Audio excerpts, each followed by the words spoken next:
Good afternoon, everyone, and welcome to our first episode and pilot episode of our Pretty Schools podcast, which we would call from now on Proudcast. I am your host, Mr. Mohammed Khabat, or Mr. M, sometimes Mr. Mo. You can call me what you want, call me what you need. And I'm here today with two wonderful guests who I ask and invite to introduce yourselves. We can start with... I'm Chinar from grade 12A2, and I'm very happy to be in the Proudcast today. Welcome to the podcast. Now we can also start with... Hello, I am Dima from 9B3. I am one of BISC's very own top achievers in year 9. Well, lovely to have you here in our pilot episode. And we like to link every episode with our weekly theme. And this week's theme is all about resilience and adversity. Two new words for our younger audiences listening from their homes, and two words to remind our older audiences: resilience and adversity. Resilience is the ability and flexibility to overcome challenges and setbacks, and adversity are the challenges and setbacks. We can start by sharing some personal insights, personal stories about the adversities that we had to overcome and that shaped us into how resilient we are today. One piece of adversity that I can shed some light on from my personal life. This is some, let's say, teacher lore going on right now. Was when I was a student in grade 12 in high school, I actually failed it. I failed 3 subjects and I had to repeat them. It was one of those most challenging, most difficult situations that I had to be in because I never failed any year of my education except that year. However, through perseverance and through resilience, I managed to overcome them. Now, what about you, Chinar? You can start us off. You can tell us a story. I have a funny story. All right. In grade 11, I was in the British system, and in the British system we had AS back then. And the year before that there was IGCSEs. In IGCSEs I did pretty good, with not much studying. And I went into grade 11 with the same idea. I did the same things. And then the day the AS results came out, I found out I failed everything, but somehow I also got an A in math, which is very weird. It was the hardest one. We can rest assured that you're pretty good with numbers in this case. Yeah, I got an A in math and I failed everything else. Yeah, it was a very bad day. I woke up early in the morning. I was excited because I thought I did good. I woke up. When the results came out, I was shocked. I was obviously very sad. Understandably so. For basically the whole day, more than a day. For probably a week at least. I was very sad. Then I went into grade 12 with a completely different mentality. I was way more focused. I spent time better. I organized myself more and set out distractions. And then I did very good in my SATs. I got 1,350. Flex. Let me flex a bit. I got 1,350 in my SAT. That's pretty amazing. We can really understand from your story, Chinar, is that what got you somewhere is not going to take you elsewhere. What got you from grade 10 to grade 11, let's say, couldn't take you from grade 11 to grade 12. Yes. And one key aspect of resilience is that you always need to adapt to changes and adversity that could come your way. What about you, Dima? On the topic of international exams, speaking of which, last year I had checkpoint, or I lower secondary, and we had 3 subjects: science, math, English. Math and science, I ended up doing pretty well, about in the 60s out of 80s, which is S3 or S4, I believe, in both. But when it came to English, we all know English isn't something you can really study for or memorize things for. Are you saying this because I'm an English teacher, Dima? This might be directed towards you. But basically, I ended up failing the English I lower secondary exam. If you consider the actual mark, because it's out of 70 and I got below 35. But if you consider as in the levels, S1, S2, I got S2. But considering the mark, I failed. And so basically, I think what I learned from that is that this year doing IGCSE, I've started focusing a lot more on how to answer questions and just figuring out what my strengths and weaknesses are. I feel feel like that helped me kind of open my eyes about, certain things that I'm not good at. I see. So from both of you, we can understand that you've had to face some challenges. And how have you, let's say, overcame these challenges? How have you beaten these challenges, and how did you make it past them? Yeah, so for me,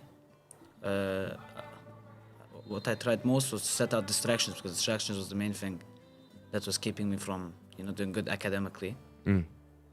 And also, so that was basically it. I tried my best to overcome distractions, because I knew if I focused more and tried to do my best and set out all of these distractions, everything was going to become better. Yeah, so you needed to lock in. I need to lock in. I need to lock in. Understandably That's what so. I did, yeah. Instead of focusing on now, I focused on more on the future, long term, and I did so much better. Yeah, leave the mindset, focus on the grind set, as they say. All right, what about you, Dima? I think I kind of realized what my strengths and weaknesses are, and I focused more on my weaknesses and also built on my strengths as well, because you can't just work on your weaknesses and just forget your strengths, because eventually they will become a weakness. And so I just kept building on that, and eventually, as of now, I've been able to answer most questions pretty, successfully. You can say like you can also develop some confidence in Yeah. your answers, let's say. So let's take a step back from, let's say, academics and whatnot. We've all had our personal lives. We've all had our own, let's say, personal setbacks. And we had to demonstrate resilience in our own personal lives. One would say, one way I can demonstrate, or I can explain for all of you and for all of our audiences, is I had to travel a lot when I was young. And since I had to travel a lot, I never had, let's say, close friends I can stick around with. And I had to always learn a new language. I had to always learn something new. So there's always this language barrier and cultural barrier between, let's say, the people, my peers, people who are my age, and my family at home, or my close friends, let's say at home, my siblings, my cousins and whatnot. So it still takes a lot of, let's say, challenge, still takes a lot of bravery and resilience to overcome such personal setbacks. What kind of setbacks, what kind of personal setbacks have you had to overcome, let's say? And what lessons have you learned from them? I'll let you start. Kind of more on the academic side, but also personally about language barriers as well, like you mentioned. When I was a kid, I also traveled a lot, and one of the places that I've been is Jordan. I stayed there for a few years, and when I had first arrived, I did not know Arabic at all. Basically, I would only know a little bit when it comes to speaking, but of course, reading, writing, nothing at all, and speaking was very little, minimal. And because I was, so used to speaking English at home, because both my parents understand. And so basically what ended up happening is I showed up to the first day of school, and there was, coincidentally, a Arabic spelling quiz. And I went into the quiz A younger student's worst nightmare. I went in not knowing even the letters in Arabic, and so I ended up crafting letters at that point. I don't even know what I was doing during the quiz, and when I got the paper back, the teacher hadn't even marked it. It was just a question mark. Kind of like, And so if teachers could draw their own faces on their, let's say the student's paper, they'd probably give you with a raised eyebrow, The Rock's raised eyebrow. And my parents ended up having a meeting with my Arabic teacher to kind of discuss what to do going forward. And with the help of my Arabic teacher, I ended up taking like extra lessons and just trying, harder than other students as well, because other students already knew how to read and write and understand fully, and especially with Fusha, And so what I did is I just did like a lot of practicing rather than just being like other kids who would focus more on like sports or things like that. I focused more on my language so that I'd be able to interact with people, be able to keep my grades up, my average up as well. And after, a long and hard 2 years, by the end of the second year that I was in Jordan, I ended up scoring 59.5 out of 60, which was the highest mark in my entire class. So basically I came in 0 and went to 100. Ladies and gentlemen, Dima went from 0 to a hero in a span of what? 2 years. In a span of 2 years, she went from 0 to a hero. Well, what about you, Taner? I can't think exactly about personal setbacks, Mm. but something about resilience. A few days ago, I was under my blanket. It was one of the coldest days of this winter, I think. I'm pretty We've sure. we've all been there. Yeah. I was under my blanket. I had to go to the gym, and that was my plan at least. Mm-hmm. I was very tired, and I forced myself to get out of the blanket and walk to the gym in that cold weather and work out. So that's one thing. After I pushed myself, I felt so much happier, because if I did not go to the gym that day, the next day I'd feel bad about it. But this gave me not instant gratification, but long-term gratification and satisfaction. Exactly. Now, two things that we need to focus on are instant gratification and long-term gratification. Now, what Chinar just explained is all about stepping out of our comfort zone. We all like to stay in our comfort zones. We all like to be under our blankets, near our heaters, watching our favorite TV dramas, K-dramas if you're into that as well. I personally like watching YouTube shorts. I know, pretty old-fashioned or pretty new-fashioned. Yes, YouTube shorts kind of questions like That's double weird. impasse to That's the next weird, person. That's weird. I can agree with you on that one. Me too. Double it and pass to the next person kind of stuff, etc., etc. However, one mentality that we need to have when we trying to develop resilience is to be able to step out of our comfort zone, is to feel comfortable stepping out of your comfort zone.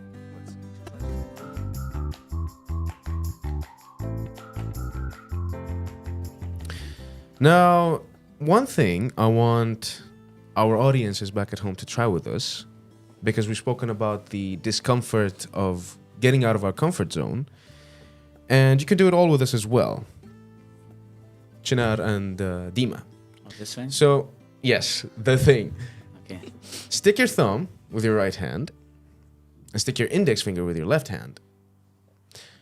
Ready? Ready? 3, 2, 1. Switch. Switch again. And switch again. Sir, this is annoying. Do it 10 times. I can't. Now, if you're doing it at home, that's pretty good. That's pretty impressive. If you're lying about it, we can write a report about that. Now, this small thing, this small maneuver, is to show you the awkwardness of learning. It's to show the people at home the awkwardness of getting out of our comfort zone. And if we do something that we are familiar with, and if we keep on doing something that we are comfortable with, it'll only be ineffective in learning. We wouldn't be really developing something new. We're not going to be developing something out of our, let's say, for our resilience. No. Instead, it's just going to be something redundant. Now, furthermore, there have been a lot of situations, I'm sure of it, there have been a lot of situations that we learn from the people who are immediately close to us, like our family members, like our relatives, distant cousins, brothers and sisters. I can share some light about it. I can say that my brother, he's a doctor, he had to repeat grade 12 3 times. Not because he didn't study, no, but again, because we had to travel a lot. We had to move from one place to another, and 2 times, they lost his file. The ministry lost his file. And he had to repeat grade 12. And each time, he got an average. You kids now, you can call it GPA or some band number or something. But back then, back in my time, I feel really old, but back in my time, it was an average. For each year, he got 99.1, 99.2. Then the last year, he got 99.9. And then he was accepted into the competition for medicine. Now, maybe we can have some inspirational stories about people in your lives. My dad was growing up very poor. He was very, very poor. And he sold basically everything on the streets, from food to everything. And he still managed to get one of the top marks and join top universities in Turkey. He was able to do it while going through that hardship of being poor, poverty. Yeah, that's what happened. Knock on wood. Dima? I could share a story about my sister that's actually ongoing as we speak. So, as some people may know, year 5 and year 8 have Wizari for Kurdish. And Clara's in year 5, and so she's taking the Kurdish Wizari. And it's fair to say that she's not the best when it comes to Kurdish. And so she struggles a lot with language, not only Kurdish, Arabic as well, because she just grew up with English as well. I can relate to that. And so what happened is they had a mock exam a few days ago, I think last week. And the results came back like 2 days ago. And it turns out that everyone had failed, actually. And she was really upset about that. Clara's always just been the type to be really upset over Kurdish because she thinks that Kurdish is what makes her stupid because she's not good at it. Oh. But she tried to kind of study with my dad, with the help of my dad, because he speaks Kurdish pretty well. And she ended up failing. And so the second time she tried with me, because most of her material I already know. And so I sat with her and helped her with different methods when it comes to like memorizing things, because they had, a bunch of things to memorize as well. And so I taught her a few of my methods that I use to memorize. And the method has been passed down from older generations to younger generations. Family now. heirloom. But yeah, I ended up teaching her, the skills that I developed from my mistakes and everything. And she ended up taking the exam, and she said she did pretty well. So I hope she passed this time. But I feel like this just goes to show that your mistakes don't define you as a person, or they don't label you. And just because you make a mistake does not mean you're stupid. It might just be that thing is a weakness for you, and you can work on that always. Exactly. A setback or a failure is not a label that you carry on your back. But no, it's actually an opportunity for growth, a chance for growth. More on that in a little bit. Now, all of our setbacks we have come across, we needed some way to cope with them. Coping mechanisms or coping methods, let's say. One coping mechanism I heavily rely on, no pun intended, is that I go to the gym, I exercise. I like to train a lot. And I like to push myself to the limit with training and exercising. I think Chinar can relate with me on this one. Yes. I'm not calling Dima anything, don't.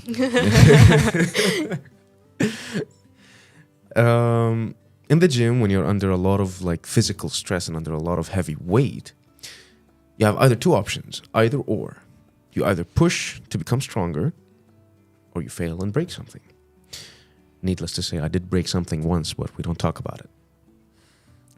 Now, still, I digress. The coping mechanisms and coping methods are a way that we can, let's say, fall back to, so that we can bounce back up again. What's a coping mechanism that you had to develop, that you had to rely on, Chinar? I have a similar thing to the gym. Yes, the gym actually helps a lot.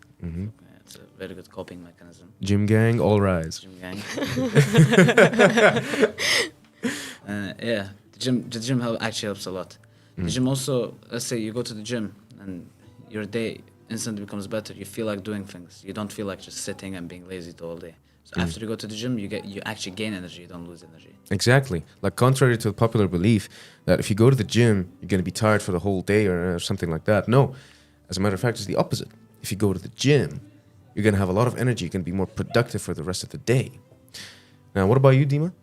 I think for me, what I do is I like to just take a step back, whether I go and do something else or just be like, hey, give me a minute, because I feel like it's best to take a step back and not deal with an issue if you feel like you're going to let your feelings get in the way, especially when it comes to anger. Because, if you're angry, you're going to say some things you don't want to say. You might hurt the other person involved or just make really impulsive decisions. And so it's better to wait until, you're kind of neutral about the situation so that you can think it through thoroughly and, make the right decision for you. Exactly.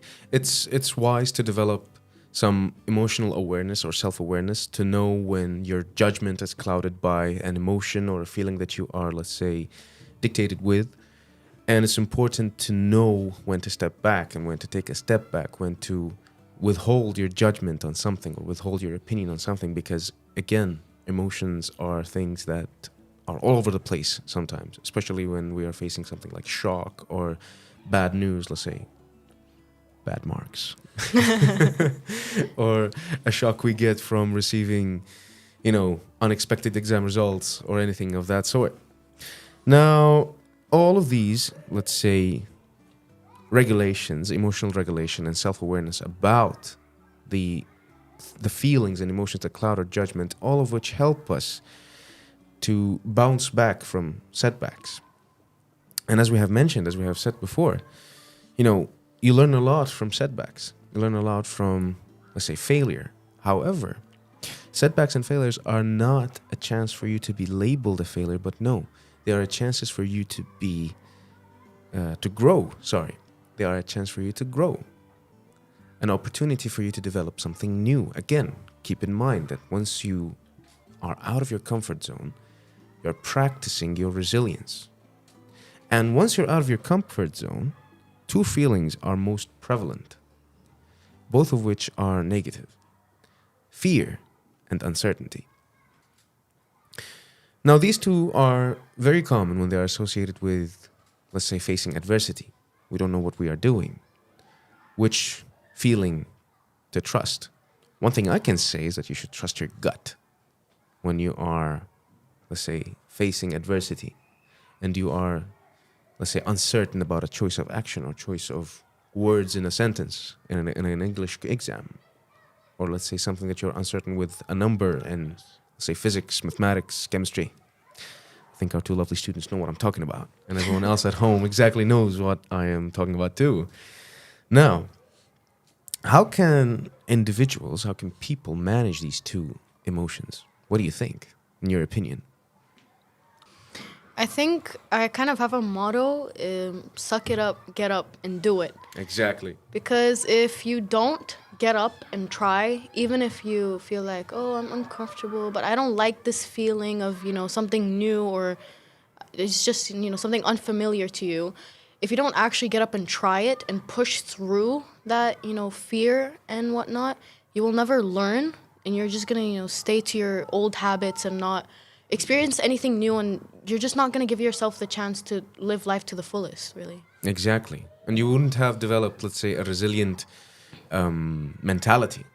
The positive mentality and positive thinking that come with resilient training or resilience training, let's say. Everything in life is uncertain. So you're never certain anything anyway. So you just have to push through it. Exactly. Nothing is for certain. Nothing's for sure. Nothing is for sure. Nothing risked, nothing gained, as we always like to say. Now, one last thing to bear in mind, because, we are in a school, we are surrounded by a select demographic of young adults and young children, is that resilience is not just something that you can something that you can develop overnight, but no, it's something that takes a lot of time to, let's say, grow and you can develop. Exactly, it takes a while. Now, one thing we can pass on to the upcoming generations and younger generations is that discomfort equals opportunities of growth. Discomfort equals opportunities to become resilient. And this is it.